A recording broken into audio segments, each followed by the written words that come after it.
We live? Oh, it says now it's live on YouTube. Are we live on YouTube or Facebook?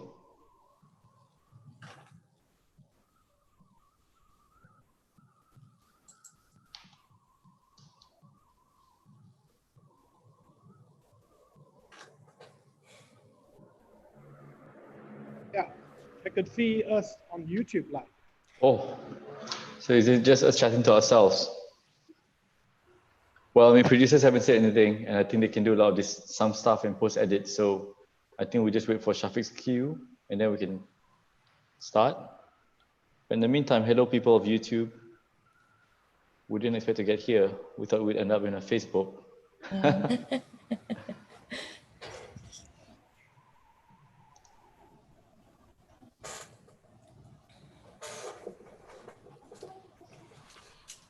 There's a delay. Okay, I think we are now live on Facebook, on YouTube, because Facebook got problem on API. Okay. Okay. So let's go live on YouTube, and then we'll do something about the Facebook later, right? Cool. All right. So hello everybody, and happy Wednesday. I'm sorry that we're slightly behind schedule. All of the teething pains of the new platforms that we're all learning together, it's all part of the learning curve. So I'm super excited to have everyone here today. For those of you who are joining us live, welcome. And for those of you who are watching this after the fact, well, thank God we have the internet as it is today. There's no more waiting in queue for whatever you want. Everything's on demand. But let's talk about something which is even more kind of impactful, meaningful, really affecting our everyday life now as we go through this MCO, the Movement Control Order here in Malaysia. I'd like to spend some time today with our esteemed panelists to talk about what it means to kind of be on the front lines, to provide relief, to be the guys who are moving around while all of us are staying safe at home, right? And today I am joined by two beautiful ladies and one overly helpful gentleman. Maybe if I can introduce them one by one. Dr. Anissa Abdul Rashid is the Secretary General of IMAM and the ex-co member of IMARET, one of the foremost NGOs who are out there helping our frontliners. Joining us also today is Cheryl Yeo, the CEO of Cheryl Lau, the CEO of Simply Giving, a crowdfunding platform that's doing their part and seeing the opportunity to try to help out with the overall relief efforts via their crowdfunding and then their donation pledging platform. And of course, as for those of you who have spent a bit of time at our MDEC events, a much more familiar face, Anthony David, who is actually one of our MDEC members with our Strategic Initiatives Group. But I know that in a previous life, Anthony used to do a lot of NGO work with the UN, with a lot of international organizations, a lot of stuff around relief and building capacity for these communities who maybe cannot get access for those, to those things by themselves, or really are in the situation where a lot of these organizations feel that they can add value. So with that, I want to welcome everybody. And Anthony, I think if I can go to you first, right? We hear this term a lot, frontliner relief, kind of helping those who are in need. From your experience and perspective of kind of doing work, not just here in Malaysia, but all around the world, what does that really mean? What does relief really mean to a person? Right. First of all, thank you, Doctor, for having me at this session, and hi to my fellow panelists, the superheroes. Okay, so when it comes to relief, we usually work on prep first, right? Just to make sure that we are prepared when to face any sort of tragic things like this. And then it's during that period, if I'm talking about like the war-torn zone and stuff like that in overseas. And then we have the post. I think we all agree, this one is really, is completely out of the curve. Like, we can't apply anything that we have learned or we have documented before that's not SOPs to do. We have so many different types of, a lot of different moving parts, right? So as much as, if you ask me what relief I think we got to redefine it now. I don't think we should even define it. I'm not sure the others agree. No, it's really has gone to a part where we have is beyond just giving whatever people need at that moment. It's about thinking what they need in another 2 weeks' time, and about what about a year from now, right? So, yeah, that's it. I think that's a good point, Anthony. And then earlier you described it as like, you've had experience with war-torn zones, right? Like post-war scenarios.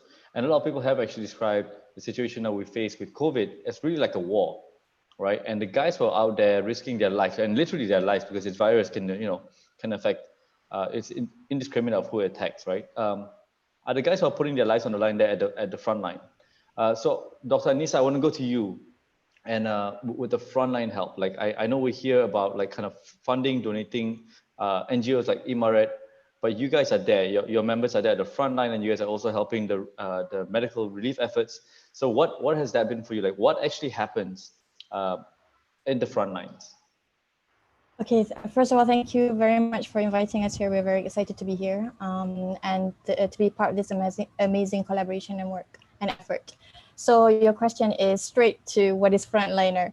So yeah, myself, I'm a family medicine specialist, so I'm also at the forefront as well. Frontline means anybody who is faced with the situation of COVID-19. So as you guys would probably have heard about COVID-19, about the virus, it's something that's sudden. It's something that we couldn't have imagined that would happen, and it's taking a really heavy burden in Malaysia in the healthcare system. So for example, we have a lot of patients coming in with respiratory problems that could be COVID-19. And these patients are getting worse, they're getting bad. And when it becomes worse, then they need to go to the hospitals, the ICUs, meaning the intensive care units, needs more equipment. We need more doctors, more medical staff to be on standby. So these are the people on front lines as well. But then let's not forget, there's other people on the roads, the police, the tentera, and the askar, and also all the other people that are on the front lines as well. So you tend to see it's medical, but it's also more than medical. And of course, there's people in the labs, there's people in the district health office, the clinics as well. There's loads of clinics, as you guys may know, and in the hospital as well. So that's what actually frontline is.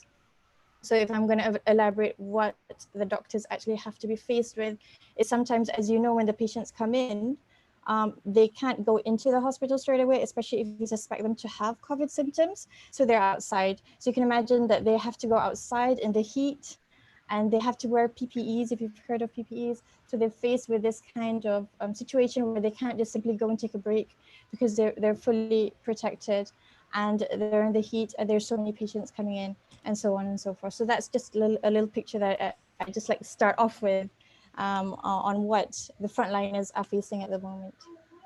So, I mean, that's a beautifully laid out picture. I think we do have this kind of like, this image in our head now of like really what's happening to somebody who's trying to seek that medical treatment and like help and all that.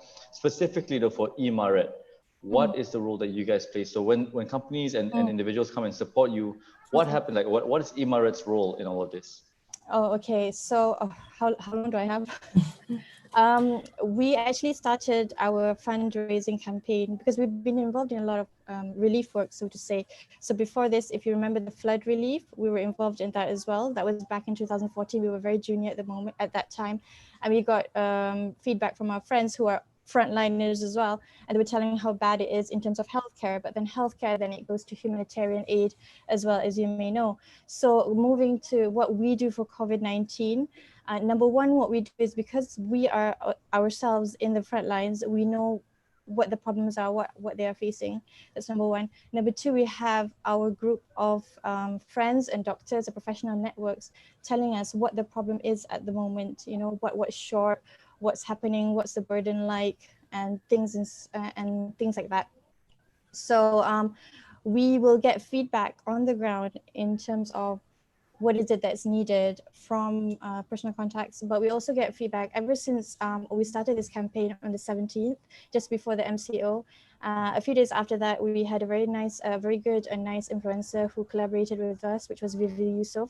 So when she raised this awareness, the social media platform just went boom, and a lot of people had awareness on this. So we get feedback from the social media itself. So we get feedback from that. And when we do get feedback, what we try to do is we try and help out or assist efforts that's being done at the moment by the government, Ministry of Health and other NGOs. So we don't want to be giving unneeded or too much or wasting of materials or help. So we clarify first, is this thing needed? Is that thing needed? And we almost every day have on at the very beginning, we almost had every day meetings like this, Zoom, to clarify the needs of each places. So we do that. And apart from that, when we clarify what is needed, we have to see via evidence-based, via stratification, but via what kind of thing is needed. Like we need to classify, for example, if they are in a red zone, we would give help to that place first. So we need to discuss all this. And apart from that, we need to discuss what kind of equipments are needed. So there's certain things that you may have heard, PPE, personal protective equipments. From day one, we'll be getting feedback that this is needed. And there's certain equipments from the hospitals, from the frontliners, what is needed. And when we get this feedback, we need to clarify what kind of PPEs, we need to clarify the specifications of the PPEs. So we have a team also looking into this as well. And then, of course, once we look into that, the specifications, the price, as you may have heard, there's problems with people hiking up prices, people doing scams. So we kind of need to clarify that with the team as well. So we have a team of experts. In fact, we have a team that we call a research team to look into this kind of thing as well. So we need to do that.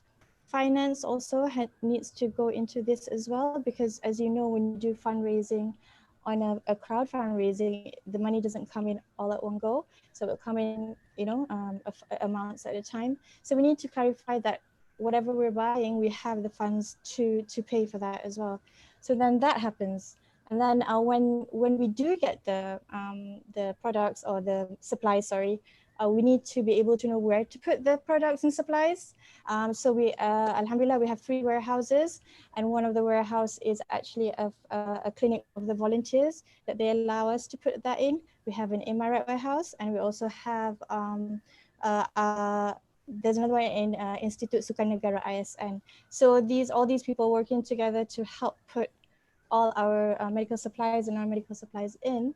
And then we have to go in, how do you actually distribute, where to actually distribute. So we've got a team of volunteers to help us with that. And as you know, the MCO at the moment, you can't really have so many people going out. I mean, a lot of people will tell us, what can we do to help? Can we go out as well? But we need to restrict that because of the current situation at the moment. And then we send them out to the beneficiaries, and then when we send them out with it, we have our little reporting to do. We tell them on social media, and then we also get feedback from them. And usually the whole cycle goes on again, because it's very short term. I mean, PPEs probably last for about a week or so, and then we need to get feedback from them as well. So that's basically the cycle that goes. I hope I didn't go too fast, but that's basically what we do. And we have so many teams for different things to do, and it looks like a slow process, but it's very fast because we have to act very quick. So within 1 or 2 days, the supplies are out. Well, I mean, you did a great job of explaining that. I don't claim to be a relief expert in any sense, but I personally got a picture of how complex and how big, and it must be a large operation with your team. And like just full credit to all of you guys and all the other NGOs who are helping out, because this is it's a problem that's facing all of us. And I think, like you said, there's so many layers of coordination that you guys do with multiple levels of government and private sector. Yeah, definitely. I can't imagine that it would be a simple job. It's not simple, but it's doable. I mean, most of us are medical doctors. So sometimes money, finance, we're so not good at. Counting, we're not good at accounts, but we do try our best. We try to get everybody who has their niche to do certain things to be able to contribute in that sense. And some of us are not even medical doctors. Some of us are even non-medical background. So I think the key is to find what that person's good at and working together and always collaborating with everyone, funders, NGOs, societies, individuals, the government, everyone. So I think that's key to a good relief organization. Exactly that. And I like the word that you use, collaborating, right? Collaboration. And that's why I want to go to Cheryl, because Cheryl, you guys are actually not new. You've been around, simply being giving it has been around for a while. And I can't imagine that you were doing relief fundraising, disaster relief fundraising, any longer than a month ago. So maybe help us understand, like, what is Simply Giving? What were you guys doing? And how do you see yourselves fitting into this COVID situation? Because Sure. we talk all the time about, squarely in a position where you could have helped out. So how did that happen for you? Okay. Well, thanks again for having us for this webinar today. It's a great pleasure to be here. So in terms of Simply Giving, we are Asia's crowdfunding platform for social good. So we're headquartered in Malaysia, but we help to support charity partners and causes in Singapore, Hong Kong, Thailand, Indonesia, Cambodia, and Philippines. So our mission really is to build the online fundraiser and donor community in Asia to give back to Asian causes. And what we look at in terms of how we facilitate fundraising is we actually base ourselves on the UN Sustainable Development Goals. So if an organization or the project that wants to fundraise on our platform, they meet at least one of those goals, whether they are addressing poverty, hunger, health, climate action. So if they're addressing at least one of these 17 goals, then we will facilitate and support their fundraising on our platform. In terms of the COVID-19 crisis and what's happening today, we are definitely seeing an increase in fundraising happening on Simply Giving. And what we're seeing is probably in two waves. So the first wave is there's a lot of campaigns and fundraisers that are directly trying to help the frontliners, getting them assistance with, as Dr. Anissa said, buying the PPEs, getting making sure that they are eating healthily. And then there's also fundraising that goes on to help the more towards the underprivileged communities that are affected by the crisis.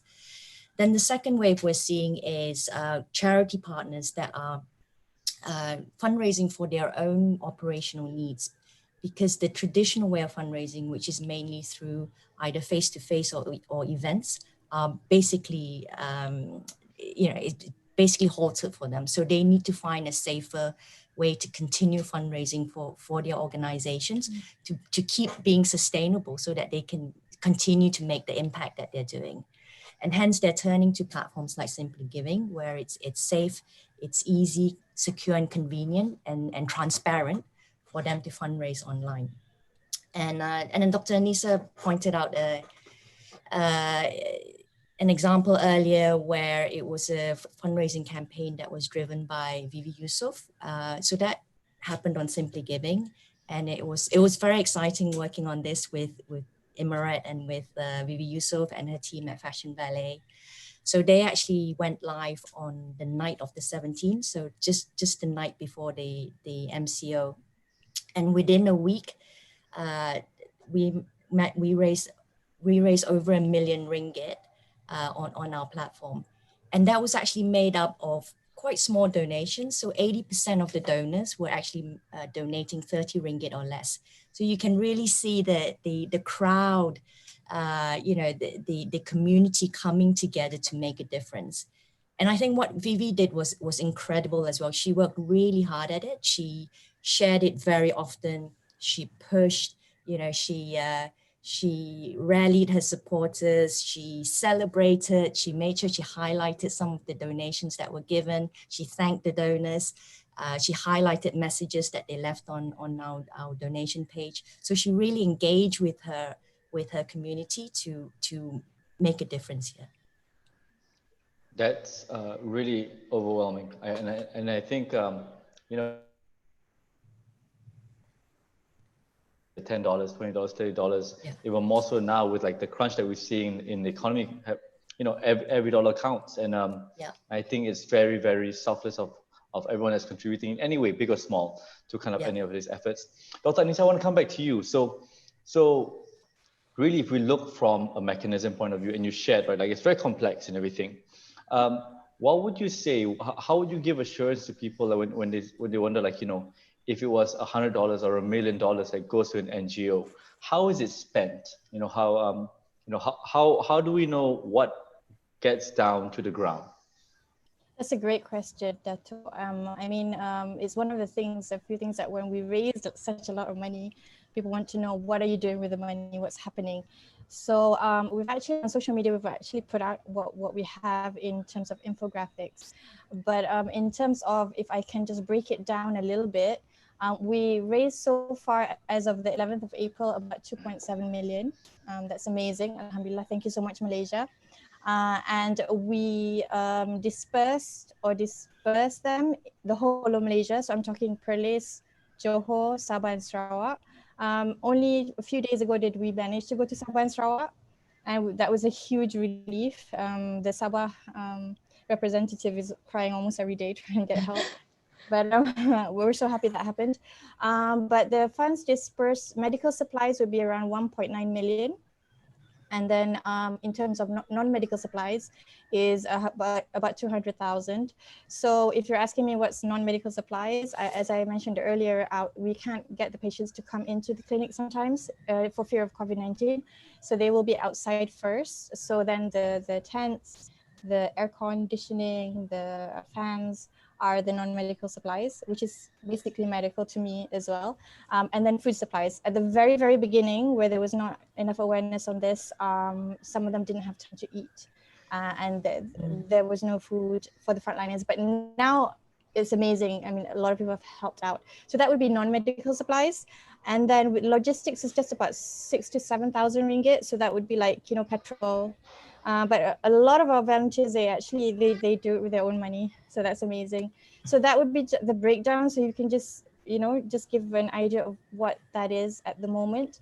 But in terms of medical equipment is one of the things that the funders really want this to come across, because we're a medical NGO. So among the equipments is, you've heard of the PPEs. So personal protective equipment. And we do make sure to take pictures when we do arrive at the locations, just to show our funders that they are actually the one, we're just giving it out. They're the one actually helping us to get this. So the PPEs, there's a lot of them. So you've probably seen the caps or the head covers, and then the face shield, the mask, there's lots of types. So the N95s, the normal 3-ply mask, the gowns, the aprons and the shoe covers. And there's the whole kind of suit thing that's called a Tyvax, that as well. So a lot of more than 10,000 more, so much more of this, if you want to count one by one, it's probably impossible, has gone to this. And then the rest would be medical equipment that was really needed when we were contacting our emergency department physicians. Among the things that they were needed was ventilators. So a lot of people needed help in breathing, and we needed ventilators to help in breathing, and we needed ventilators to transport. So we got this out as soon as we could to the COVID hospitals. And the other thing was, if you saw on our social media, it'd be ultrasound. So ultrasound is where you scan the lungs to see if there's signs and symptoms of this COVID disease, and it helps the frontliners quickly make a decision. So that's among the things that we have. And of course, you have the scan thermometers, and, you know, I mean, something, if you're using it at a constant basis, it may not be working. So we need loads of that. And some equipments, if possible, not to use with non-COVID patients. So we have that as well. So a lot of it is on medical supplies. A big percentage of it is on that, actually. Yeah. So I take your point. Like, there's so many things which are happening left and right, and you have to adjust all the time. And I can't imagine that there's enough of anything. Right. Anthony, I want to go to you, like, from your perspective right now, like, maybe not just Emirat, maybe not just Malaysia, but just overall, right? What's taking the toll? What's taking the strain? Because I've heard stuff like, you know, like Dr. Nisa was alluding to, you know, people are checking out the prices of the masks, of the face shields and everything, right? Like, where do you see that, like, whether local or global supply chain? What are some of your suggestions in terms of, you know, what should we be looking for? What should the global community be trying to solve? Right. So interesting, but I just need to go back to what you mentioned just now about that we are actually in a war, right? Just a few days ago, I was reflecting, like, funny the most powerful countries, they could have what happened to all those, the bombs and whatever they've been, guns and smart bombs and whatever they used to have. What happened to it? Because at the moment, there is a war, but all we need is face mask and gloves. Right? That's exactly what our superheroes are actually needing. You know, all the money we wasted on all this defense. So back to your question, you're right. I think we got to rethink about this whole global approach, right? For me personally, every day, the more and more I sit down and look at things that is going on, I think we're going back to basics. Wash your hands. Who would have thought in 2020, I thought we'll be talking about flying cars, and here we are teaching everyone, go and wash your hands. And then at the same time, if you look at it, we are going back to also communal living, right? This is how we all started. We live in kampong, we have to make sure that we know what's happening. I mean, sibuk lah, but still we get to know what is our neighbors, how are they doing? We know exactly there's an old patient, there's somebody old there, or there are kids there. Now we are going back to basics. We are staying at home. We want to make sure, you know, so if you ask me, Dato', at the moment, let's not think about what's happening out there, how globalization, whatever, no. Just look at your family and your neighborhood. If you could do something just around you, I think you're making a big contribution, you know, globally. I think that's a great point, Anthony. Maybe we can explore that right now, right? Oh, of course, I think it's Anthony and I are colleagues, so it's no surprise. I actually do know he actually is an awfully helpful guy. So share with us some of your experience, because for somebody who's never really been part of relief efforts or charities, you know, like myself, I've never been formally part of those. How do you go about doing that? Like, where do you ever see the opportunity for you to kind of help out? You know, how do you know when it's the right time to help out, and how do you do that? Okay. I think. Oh, sorry. Yeah, sorry. We can open it to everyone. Cheryl, if you had some ideas, please share with us. Go ahead. Sorry. Cheryl, okay. Yeah. So I mean, I think, you know, any act of kindness would make a difference. So start with whatever you can do, and you know, even staying home right now is an act of kindness. You know, it's something that we can all do. We can all be responsible. We can all practice social distancing, because that's what is needed to flatten the curve. So, you know, start with that, and then build from that. You know, like Anthony said, you can look among your neighbors who needs help. How can you help them? You can set up a fundraising campaign on Simply Giving. And we're seeing a lot of that happening right now. So people are just, you know, they might not be the baby Yusufs, but they're still raising, you know, small amount, but to make an impact to a group of people that they're trying to assist. Anthony, Dr. Anissa, do you want to add anything? Yeah, I just like to say that through digital communications, it has changed a lot in terms of helping. You are just on the phone, you are just sharing, even if you're sharing, raising awareness. Yeah. And because social media has this link where you have your friends and your families, people tend to believe that, and if it's a good cause. So finding that what you can do, even as simple as sending food to your neighbors, as simple as that, and something that you enjoy. You know, these people enjoy doing it and they're very happy with their lives. I mean, some people would just like to stay at home, just, you know, online, internet, sometimes it's normal for them, but they're still helping. So just simply sharing and just simply donating, as Cheryl said, 10 ringgit is amazing what I've seen in the past few years. And I'll just give you other examples. For example, designers came up to help with the PPEs. That's amazing. I mean, we're every day at a point of crying where people help. Drivers driving all the way from Bangi to Kelantan, and they pay themselves and they eat. They have 50 roadblocks and they eat, they cook because there's no shops open. I mean, that's the thing that they want to do and they can do and they actually enjoy doing it. You know, so these are the things that you see in charity, in NGOs, in organizations, and people that want to help. You just need a good heart. Yeah. And you're there.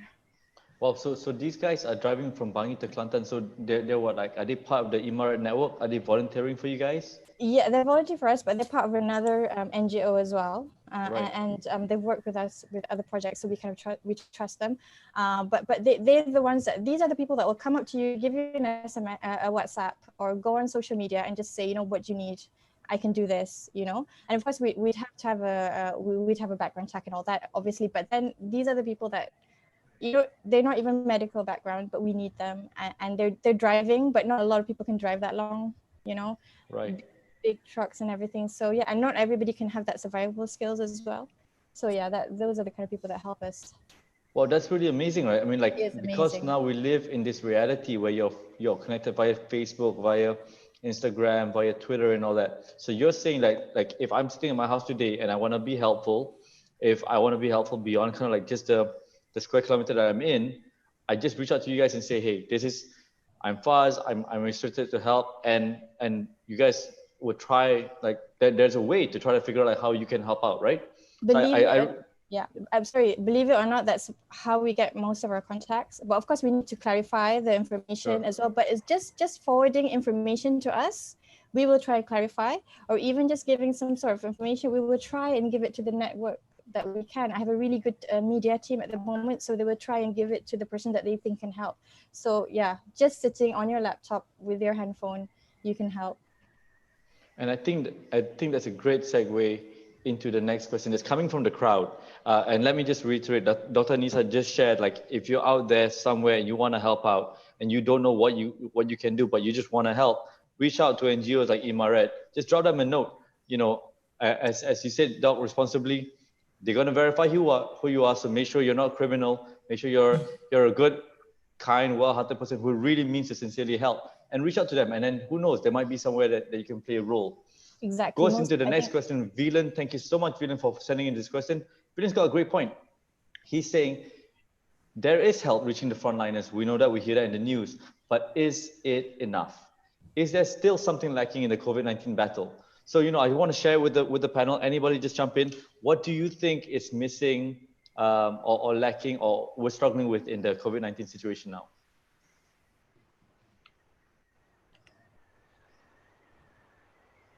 Maybe that might be easiest for you to start. Yeah, everybody be shy now.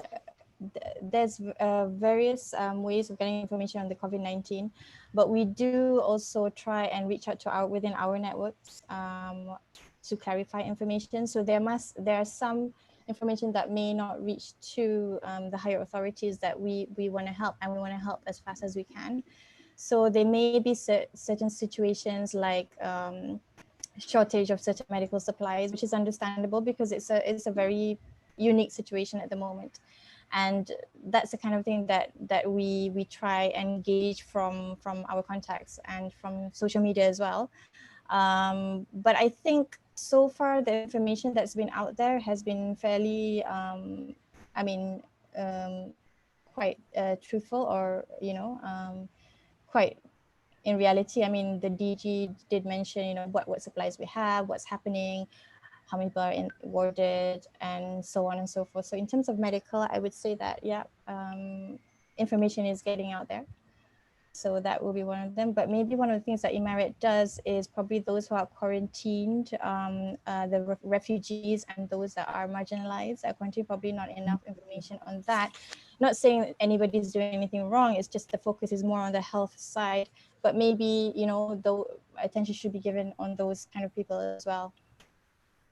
Great point, Doc. Anthony, you want to add anything? Oh yes, definitely.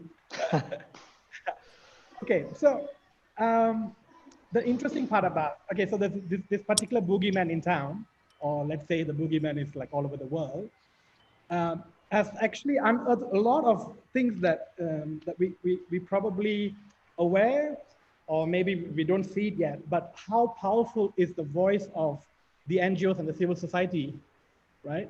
These are the people who can actually go down and get things done now, right? So we become, the civil society and the NGOs are very important now. They're playing that important role. Now, at this point, we cannot just think the refugees and the migrants and whatever. It's like, okay, they are just at the city center, or, you know, they're just sleeping on the street, got nothing to do with me. You can be ignorant, but think about it, because whether you are going to be alive next week or not is going to be depending on the person next to you. So there you go. The refugees are now also in the limelight, and all those people are in the hiding, right? So important. And the poverty that sometimes we just hear about, sometimes people are even ignorant that, oh, there's no poverty or whatever. Now that is also surfacing, that people are living on a daily wage, and now with the MCO, they don't even have money they have nothing like to eat, right? And look at how much of time, money, and all that we wasted on trying to address this global warming and whatever. What Mother Earth needed was just like all of us to just stay away, and she can heal herself. And this couldn't have happened without this boogeyman. No matter how much, if we actually spend more money flying and destroying the global warming, talking about these issues.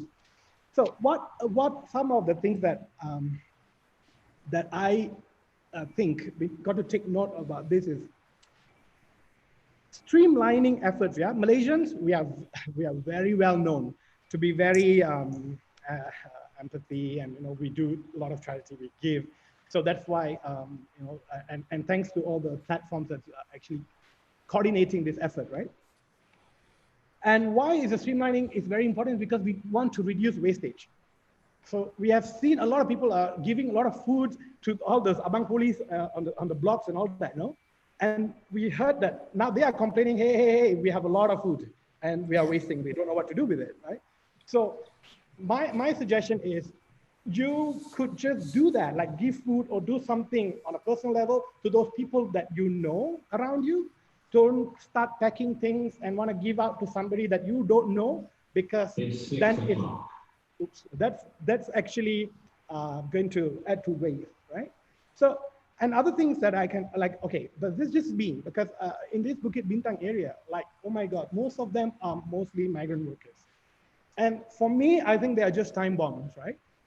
There's a lot of issues around it. I don't want to go into the sensitivity about if they come out, will they get caught and all that. That is a completely different thing. But what I could, maybe this is what I'm doing. I hope the others can also do that. Like in my condo lobby, we actually have the temperature reading for people, right? So I actually went around and told all the people working in all the restaurants and cafes and all that. So please, before you go to work, come and take your temperature reading. After you finish your work, you come and do the temperature reading. At any point of time that you know that you are sick or anybody sick, just come here and just tell us, no? Yes, got nothing to do with me or my condo management, whatever, but this is the least we can do because we have the temperature reading thing, right? So maybe that's something you could do that too. And also, most of our information in Malay, like all those very quick notices and all that, so they will never understand. So I take some time to translate and do little flyers like e-flyers or whatever. They have very good network. Like the whole community has one group, WhatsApp group or whatever. So you just pick that tribe leaders and they could share it. So translate to the language, right? And yeah, I think that's all for now. I'm talking too much, okay? But that's, you made a very good point just now, Anthony. You described them as ticking time bombs. And you know, it's proven, yeah? Serious now. Not that it wasn't serious before, Anthony. Cheryl, what do you say to that? There probably are marginalized groups or groups that for various reasons it's not obvious to us, so we cannot address immediately, right? Whether it's refugees, whether it's migrant workers, legal, illegal, whether it's the super poor or urban poor, we don't even know that they're struggling. Your thoughts as a startup founder, kind of thinking innovatively, like how would that impact us as a society? What would you say should be the next steps moving forward for that? So we're actually seeing a number of campaigns that are targeted at helping marginalized groups. So there are some campaigns that are trying to help the displaced workers or people that have lost their jobs, help them at least put food on the table. There are campaigns targeted at the Orang Asli communities, helping them to get essentials and food items as well. Refugees, there's a refugee group in Ipoh that's being helped out by a local church that has been visiting them in the past. And then we even have campaigns that are helping like animal conservation, because they've lost their livelihoods. You know, there's no visitors to their centers, and they're not able to earn the income needed to look after the animals. So we've got, you know, campaigns that are helping to keep the animal sanctuary going, or the Gibbon Society going. So there is a range, and a lot of it, you know, people that you think are forgotten. So there was one campaign where it was for a fishing village community in Sabah. So, you know, the areas where you think people are forgotten, that there will be someone to help them. Someone will remember to you know, look after them, and that's what that's what we're seeing on Simply Giving. That it's not just the obvious. You know, the obvious choices or the obvious NGOs, but it's like even the smaller, more grassroots type organizations, they are getting the support that they need, but you know, they need more support. That's all I can say. And I think that's a great point, Cheryl, right? It's a community effort. It's regardless of the color or your gender or like where you're from, whether you're migrant or whether you're local, right? And you said it's not like there's so many people looking at various things. Off the top of your head, maybe some guys who are active in your platform, maybe some guys that you're talking to, who are some of the other NGOs that we should be thinking about, like, you know, who's doing what, and who should we kind of like be maybe considering to help out if we're interested? So the couple of ones that have been really active. So there's one called the Yellow House. So they are helping, particularly focusing on helping families in the Ampang area. So people that have lost their jobs, unable to make ends meet. They're finding these families and providing them with the assistance that they need. And they've been doing incredibly well fundraising as well. Then we've got the Global Peace Foundation that's helping the Orang Asli community, the Lost Food Project, who on their normal days, they save access food, like from supermarkets or restaurants, and they would then, in a safe way, redistribute it to you know, soup kitchens and homes and orphanages. So they're a great NGO as well that are at the moment doing food packs for the homes that they are supporting, as well as for some of the PPR residents that they have identified as needing help. So they are all very professional. They like what Anthony said, it has to be streamlined. So, you know, no, they're not, otherwise there's too much like doubling up wastage, you know, so that needs to be avoided. Dr. Anissa, I want to go to you. So another question has come up, you know, deploying the funds in a duplicative manner. But what about the step just before that? How do you ensure that there's no overlapping of contributions given by various NGOs, right? Like just from the NGO level itself. So how do you guys have something in place that do you guys call each other every now and then and kind of like, you know, sync up your efforts? How does that happen? That's a very good question, and we get that question a lot. Definitely collaborations between NGOs is very important. We have a few, we have like small projects for different projects. So if we find that initially, for example, food was not enough. I mean, not a lot of people were giving out food in the beginning. So we did that. But then as soon as we found out that there was other organizations doing it, and then the NGOs, we have a good relationship with a lot of NGOs, as you know, medical translate into humanitarian aid, translate into other things. So other NGOs would step out and say, we'll do the food. So we're like, okay, that's great, that's amazing. We can feed. What we do usually is we feed back information from hospitals or from the health clinics, so we can give that kind of information. Or this place doesn't have food. This one has too much food. So food is one. One of the other ones is, if you've heard that Moda, which is the designers come up with. They say let us do the sewing of the materials. We don't have to go out and find somebody to sew. Some people actually do that, but they will come to us, and then we try and collaborate it as good as we can to avoid doubling up on, as Cheryl and you mentioned just now. So we do contact with the NGOs, with other NGOs. We have a lot of collaborations within the fundraising itself. So, this part will go to this society. We discuss a lot. We're in contact a lot. We've done other projects before this that involves other NGOs as well. So that's really important as well. There's another one that we did with other medical NGOs, which is with the Edge, Mr. DIY, which were companies, and also MRA, Malaysian Relief Agency, and also Mercy, to supply PPEs as well. So we try as much as we can to do collaborations. So that's how we try and avoid this oversupply, which at the moment, I don't think there is oversupply. No. Yeah. I've heard, like, in terms of the supplies, in terms of the medical supplies, like, it's a shortage everywhere, right? People are just trying to stretch as thin as possible, stretch the resources that they can as far as possible. Now, I want to spend a bit of time. Maybe I think we've all, yeah. Doc, you were saying just now that you've had groups that come to you and they say, look, we'll sew it up, we'll do, and I've seen some of this on my Instagram too, right? They literally have some fashion houses. They were making wedding gowns and everything. Now they're sewing these things by the truckloads. Describe to us, how does that happen? How does that kind of collaboration happen, right? Because if we can do it for one thing for PPEs, maybe we can do it for other stuff that could also help with the frontline of the relief efforts. Like, is that organic? Is that something you guys put out? How would people find out where they can contribute? It happens. I don't know if it's called organic, but I mean, Malaysians are very good-hearted, kind-hearted people. Sometimes it's something that we didn't even think about. I mean, we got a message from Instagram saying, wow, Malaysians are amazing. Your designers are actually doing your PPEs. I wish it was like that here in the UK. So, I mean, it's something that Malaysians have.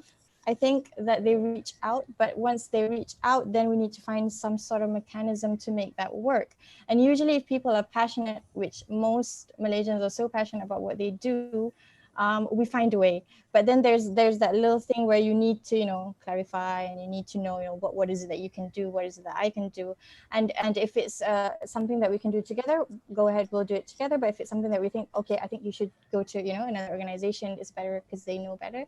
So that's what happened in terms of that. So is that what you were asking in terms of? I think that sums it up very well. Very well. I'm mindful of time. We have probably about another 10, 12 minutes together. I want to thank everyone once again for joining us today. And if you're watching after the fact, thank God we got YouTube.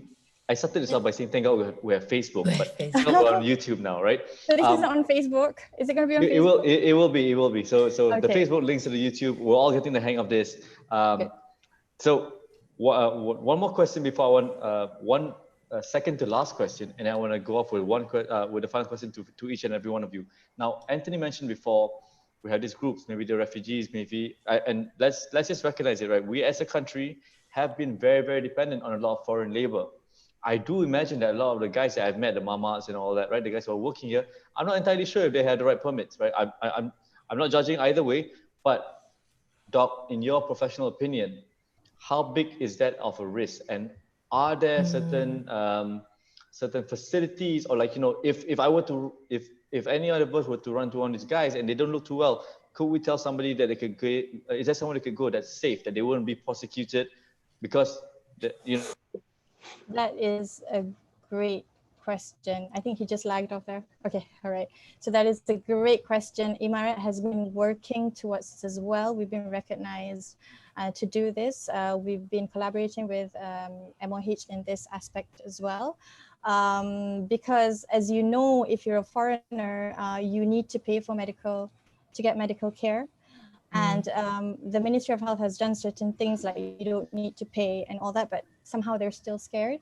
So Emirat has been helping a lot of refugees and also a lot of, if you've heard of the Rohingya communities, we do this to them as well because of this problem. So we've had collaborations with many different charity organizations to help with this. So and we're also in contact with community leaders, like Mr. Anthony said. So for example, the Rohingya community leaders, and we tell them, and we actually do give help to them. They're the marginalized that we're helping at the moment. So we tell the community leaders, it's very important in this group that they have a community leader that they can trust in. So we tell them that if they do have a problem, please contact us. And we have a charity that is ongoing that looks into this, again, with the other Medical Relief Association looking into this. So if you do know somebody, you can contact us by any means that we have on our online, and inform us. And especially if it's in this current central situation here, we will try and connect it to the proper medium, or we will try and get help to them as soon as possible. Thank you, very well put. Anthony, around the block in Bukit Bintang, are there any places like that's helping out some of these refugees or migrant workers, some of these groups who are not formally recognized? So at least now you know. The very least that I've done for you today, Anthony, is that now you know you can call Dr. Nisa and Imaret. If anybody there in the Bukit Bintang area needs help, I think Imaret will at least point in the right direction. We can try to get that sorted. Yeah, so, that's really useful. So we work also with, work also with UNHCR as well. Yeah. So yeah, so if, I mean, it's a very complicated issue. I understand there's things that you need to do, not to do. So, okay, Mr. Anthony wants to say something, but we try our best. I mean, like really, you guys, I think the moment, if I were to push someone or somebody ends up at your door, I'm sure they'll get all the care and attention that they need. Yeah. But the problem is getting them out from the hiding because of their status. To come out. Is there a helpline that they can call? Actually, we do have a helpline, but I don't have it with me at the moment, but I will forward it. Okay. There is a number that they can call, but we do this with the district health office. So we give out the cards. If you do need help, then you can contact, but you can contact us, and we'll try and help as much as we can. Brilliant. I don't want to promise anything, but we do try, and we do have contacts in this this area. Yeah, and then send it over to us over the chat, and then I'm sure our team can sort out like putting that helpline number on the descriptor of these videos. So in case somebody comes across these videos, that's there too, right? So I think we just seed all of these, kind of like wherever little we want to help, and who knows who is going to help tomorrow. Okay, so one final question for all of you. I think we've had a great hour together. I think we know a little bit better what it takes to kind of like fight this war on COVID, what it takes to kind of help the frontliners, and how the whole, not to say how everything works, we don't know it to an expert level, but I think we've got a bit more clarity this time around. I just want to put a last question to each and every one of you, right? If you weren't where you are right now, and you could help in any which way, what's your advice to that person who's sitting now watching this and thinking, I want to help somehow, right? No right or wrong answer here. Your opinions on what they could do right now. Maybe Cheryl, we can start with you. I guess my advice is sort of intricately linked to what I do. So for us, everything that we do is sort of driven by purpose. So, every day we're seeing ordinary people doing extraordinary things to fundraise for a cause that they're passionate about. And by doing it on Simply Giving, it's easy, it's secure, and it's transparent. So I'll just give you one example, last example. So we just had a fundraiser who read on Monday that the MOH announced that there's only 2 weeks worth of supply of PPEs for the hospitals in Malaysia. So on Tuesday, which is yesterday, she set up a fundraising page and she wanted to raise money for the Malaysian Red Crescent Society, because they are sourcing materials to sew more PPE outfits as well. So she set it up yesterday, shared it yesterday, and by today, I think she's already raised 13,000 ringgit. It's not a really use of, but it's still something. And so people can start doing that. They can raise 500, they can raise 1,000.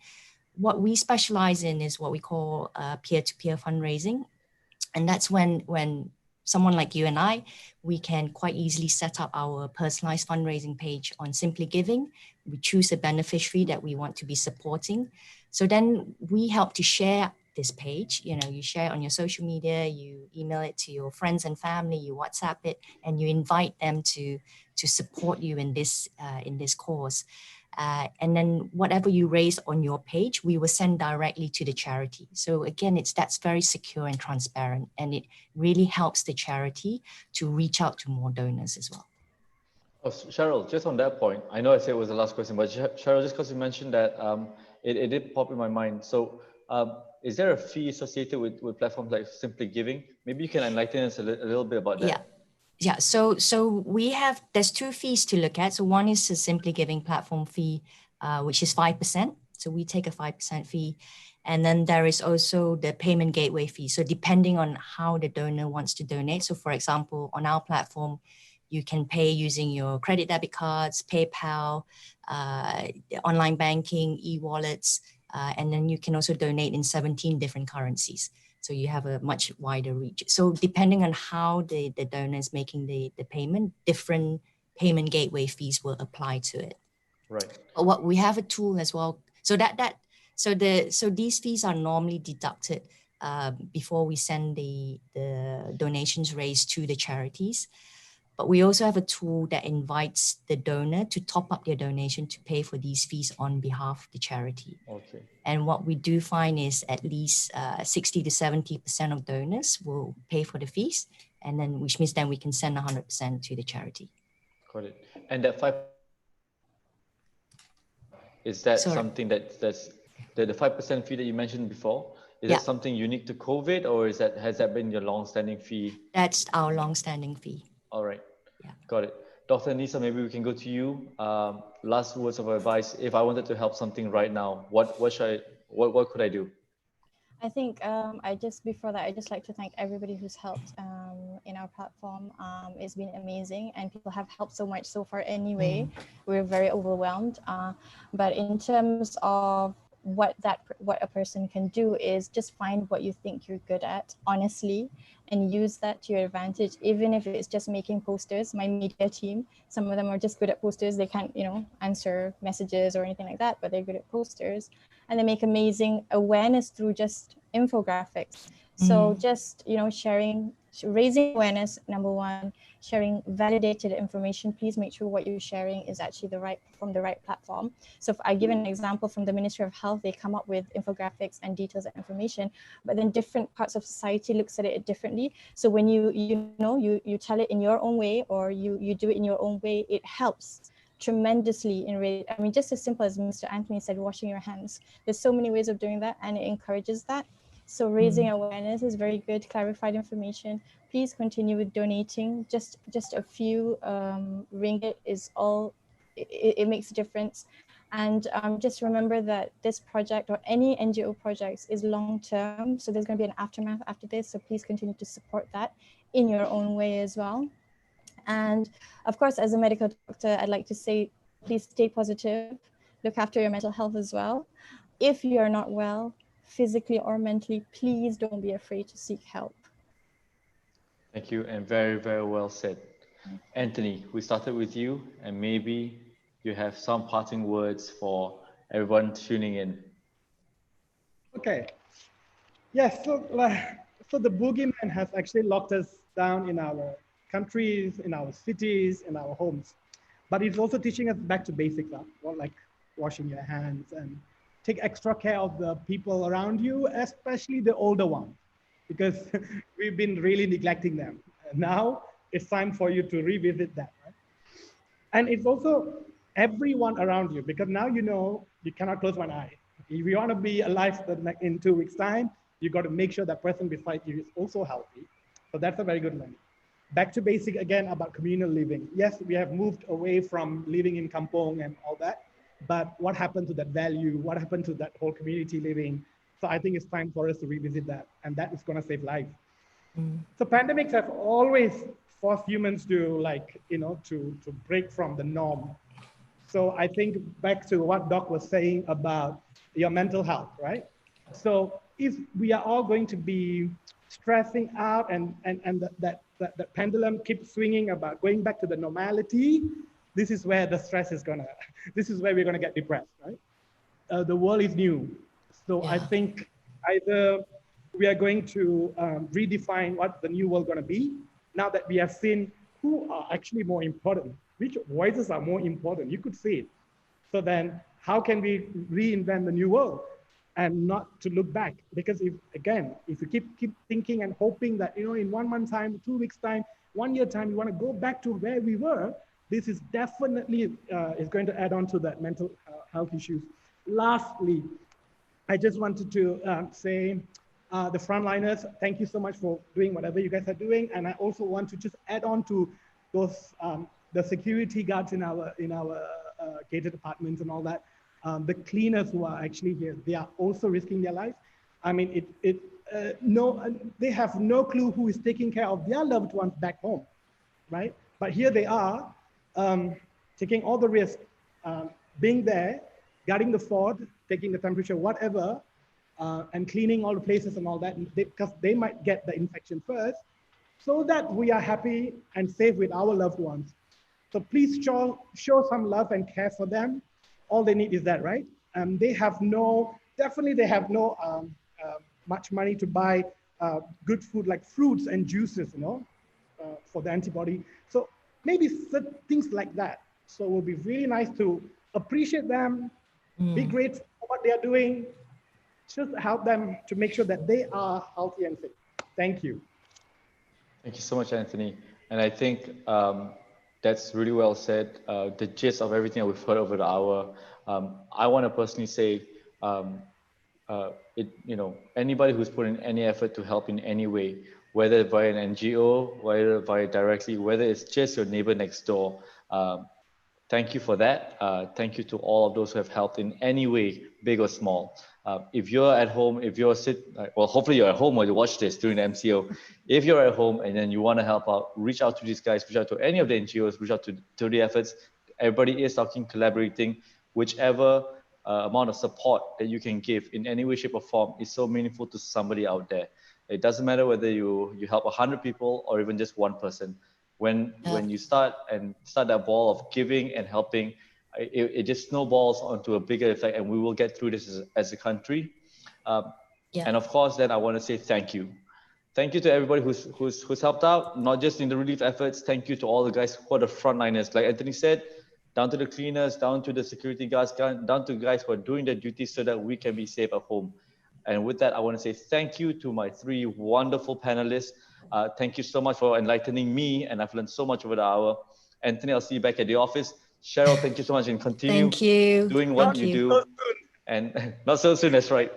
And Dr. Anissa, all the best to all of your efforts in Imaret. I'm so glad to hear that you guys are now on the on East Malaysia, and hopefully the Sabahan partner cries a little less every day, because hopefully they're getting further and further in their mission. So thank you so much to everybody, and on behalf of MDEC, I want to thank you everybody for tuning in, and we hope that wherever we can help and wherever we can plug in, we contribute. So thank you once again. Thanks. Thank you, ladies. Thank you, Anthony. Thank you. Stay safe, everyone. Have a good night. Bye. Bye-bye.